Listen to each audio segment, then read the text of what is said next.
کچھ ایسی اذیتیں ہوتی ہیں جو اذیت ناک ہوتی ہیں، لیکن اگر غلامی میں آ جائے نا آپ تو وہ اذیت ناک نہیں ہوتی، اس چبن میں مزہ آنے لگتا ہے۔ کئی درد بھی مزیدار ہوتے ہیں، کئی درد بھی کبھی زخم ٹھیک ہونے پہ آ جائے نا تو اسے چھیڑو تو مزہ آتا ہے، اس لیے کہ کچھ درد بھی مزیدار ہوتے ہیں۔ آتش سے کسی نے کہا تو روتا بڑا ہے، اس نے کہا محبوب کی یاد میں تڑپتا ہوں، ابھی تو ایک دل ہے، میں نے تو خواہش تھی کبھی دو ہوتے نا تو صحیح کر کے تڑپتا۔ رب نے دل ایک بنایا، کہتا وہ مزہ دیا ہے تڑپ نے کہ میری آرزو ہے یا رب میرے دونوں پہلوؤں میں دلے بے قرار ہوتا۔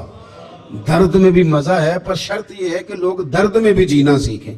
ہم نہ آرام میں جینا چاہتے ہیں، پنکھے کے نیچے جینا چاہتے ہیں، کاش کہ ہمیں صحرا میں بھی نیند کا مزہ لینے کا طریقہ آئے، پھر زندگی کے سارے راستے آسان ہیں، پھر اقرار بھی مشکل نہیں۔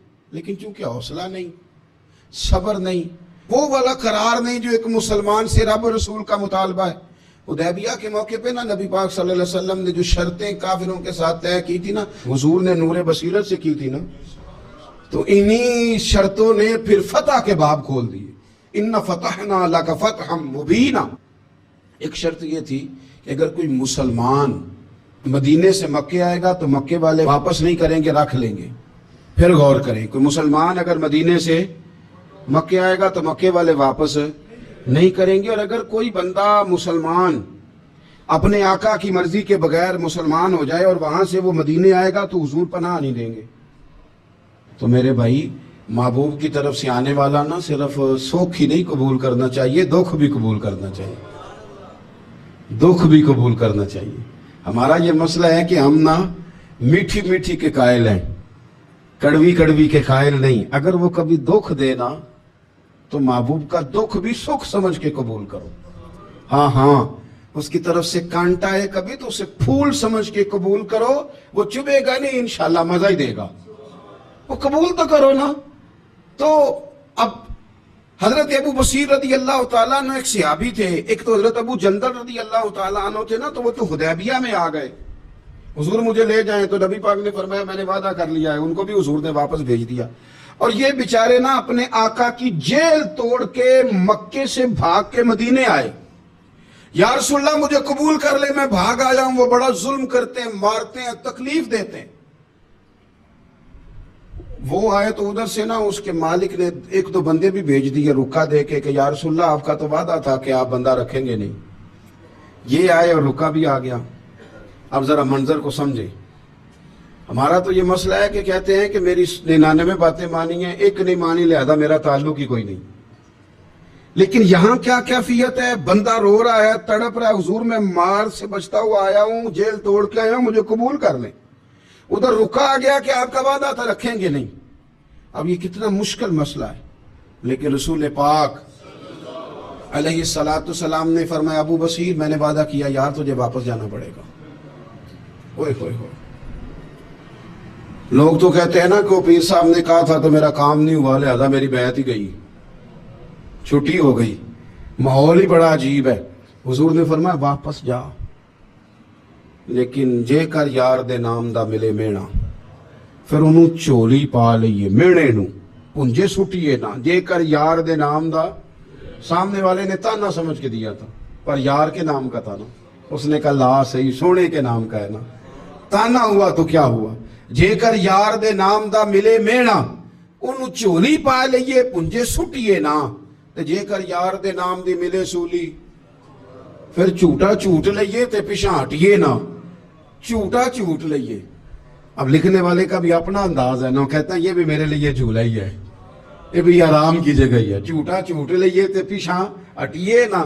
حضرت ابو بصیر رضی اللہ تعالیٰ عنہ سے حضور نے فرمایا واپس جانا ہے، کہ سونے ٹھیک ہے، کوئی شکوہ نہیں، کوئی گلہ نہیں، یہ بھی میرے محبوب کا حکم ہی ہے۔ اور کیا بات ہے، میرے نبی وعدوں کے پکے ہیں، کیا بات ہے، حضور نے جو کہا کر کے دکھایا۔ کہتے ہیں میں واپس جا رہا تھا، ایک دو بندے ساتھ تھے، جب مدینے کی حد گزر گئی نا، حضور نے تو کہا تھا نا مدینے میں پناہ نہیں دینی، تو میں نے اس سے کہا یار تلوار بڑی سونی ہے، ذرا دکھانا۔ اس نے دکھائی تو ایک کی میں نے گردن کاٹ دی، دوسرا ویسے ہی بھاگ گیا، اور بھاگ کے حضور کے پاس آیا جی اس نے تو مار دیا۔ تو سرکار فرمانے لگے میں نے تو وعدہ پورا کیا تھا نا، تم سے نہیں سنبھالا گیا تو معاملہ تمہارا ہے۔ اب حضرت ابو بصیر رضی اللہ تعالیٰ نے واپس آئے، عرض کی حضور اب میرے لیے کیا حکم ہے؟ حضور نے فرمایا میاں حکم وہی ہے، مدینے میں ہم نہیں رکھ سکتے تم۔ مدینے میں صحابہ تھے نا، حضور کی باتوں سے خوشبو لیتے تھے، مدینے میں نہیں رکھ سکتے۔ حضرت ابو بصیر کہتے ہیں میں مدینے کی سرحد سے نکل گیا، اس جگہ چلا گیا جو نہ مکے کی ریاست میں تھا نہ مدینے کی، ایک مقام ایس تھا جہاں میٹھے پانی کے کنویں تھے، وہاں رہنے لگا۔ حضرت ابو جندل کو پتہ چلا کہ ایک نیا ٹھکانہ بن گیا، وہ بھی جیل توڑ کے آ گئے، 70 بندے آ گئے، وہاں سے قافلے گزرتے تھے کافروں کے، یہ بھی مسلمانوں کو تنگ کرتے تھے، اگر مکے سے کوئی قافلہ گزرتا تھا تو ہم نے بھی ان کو پکڑا، کافر کا مال مال غنیمت اسباب بن گیا۔ اور وہ جب قافلہ لے کے آتے تھے تو ڈرے ہوتے تھے، اور ان کو تو ستایا تھا نا، کہتے ہیں ہمیں ستایا بڑا تھا، ہم تو انقلابی بن گئے تھے، ہم تو رکھ لیتے نا، بڑی منت کرتے، بڑی جان مشکل سے چھڑاتے، 70 بندے ہو گئے، پھر 300 ہو گئے۔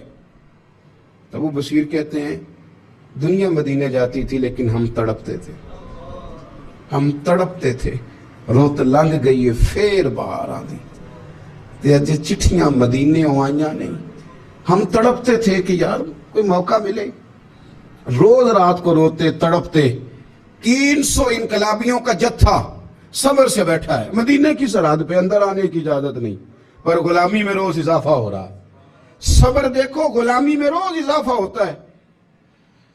تنگ آ گئے کافر، پہلے بڑی ڈینگیں مارتے تھے کہ دیکھو ہم نے کیسی شرط منوائی ہے، کیسی شرط منوائی ہے کہ ان کا بندہ آئے گا تو ہم واپس نہیں کریں گے، ہمارا جائے گا تو انہیں کرنا پڑے گا۔ پھر اتنے تنگ آئے کہ خود آ کے کہنے لگے حضور مہربانی کریں، یہ شرط تو ختم کرے گا، اور ان 300 کو تو مدینے بلائیں، مہربانی فرمائیں۔ حضور بڑے خوش ہوئے، آج غلاموں کے نام پیغام لکھا، غلاموں کے نام پیغام لکھا، چٹھی لکھی حضور نے۔ چٹھی کس چیز کی لکھی؟ آ جاؤ یار مدینے آ جاؤ۔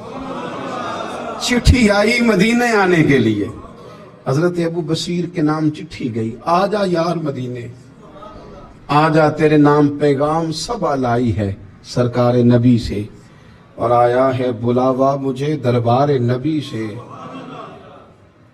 پیغام آیا۔ حضرت ابو بصیر اتنے بیمار تھے کہ نزع کا عالم تھا، لیکن اس عالم میں بھی انتظار تھا۔ اس آخری ویلے اکھیاں میریاں رات تکنائے تیرا تے سجنا کچھ بھی نہیں جانا، یہ پا جاویں ایک پھیرا، تے سر میرے تے آن کھلوویں تے پھر پردہ رہ جائی میرا، سوکھا نکلے صاحب ظہوری، یہ ویخ لوے مکھ تیرا۔ حضرت ابو بصیر کو نا وہ رکا گیا، حضور کی چٹھی گئی تو یوں چٹھی پڑی، حضور نے فرمایا آ جانا، رستہ کھل گیا ہے، تو آ جا، کھل گیا رستہ۔ دعا فرماؤ مدینے کے رستے کھل جائیں، کرو نا یار دعا مدینے کے رستے کھل جائیں۔ کچھ ایسے ہیں جنہوں نے سارے دکھ سنانے ہی مدینے جا کے ہوتے، کچھ لوگ ایسے ہیں جن کے دل اور کلیجے پھٹنے کو آ گئے، دعا کرو رستے کھل جائیں۔ حضور نے فرمایا آ جا تیرا راہ کھل گیا۔ حضرت ابو جندل کہتے ہیں میں سرانے کھڑا تھا، حضرت ابو بصیر کے خط پڑھا، مسکرائے، اشارے سے کہنے لگے کہ دیکھ میرے نبی کا خط ہے، حضور کی چٹھی میرے نام آئی ہے، پڑھ ماں۔ میں نے بھی پڑھی، پہلے روئے، پھر کلمہ پڑھا، پھر میرا ہاتھ تھاما، روح ہی پرواز کر گئی، ہمیشہ کے لیے، ہمیشہ کے لیے۔ وہ ظاہری جسم کے ساتھ تو مدینے نہ پہنچے، پر قبر میں گئے تو مدینے والے کی زیارت نصیب ہو گئی، قبر میں حضور کی زیارت نصیب ہو گئی، قبر میں۔ حضرت ابو جندل کہتا ہے میں نے جنازہ پڑھا، اور اسی مقام پہ جہاں انہوں نے انتظار کیا تھا نا، وہ مقام میں انتظار ان کا مزار بنا، مزار کے ساتھ مسجد بنی، مسجد کا نام مسجد ابو بصیر رکھا گیا۔ انہوں نے اس انتظار میں جان دے دی، پر صبر کیا، شکوہ نہیں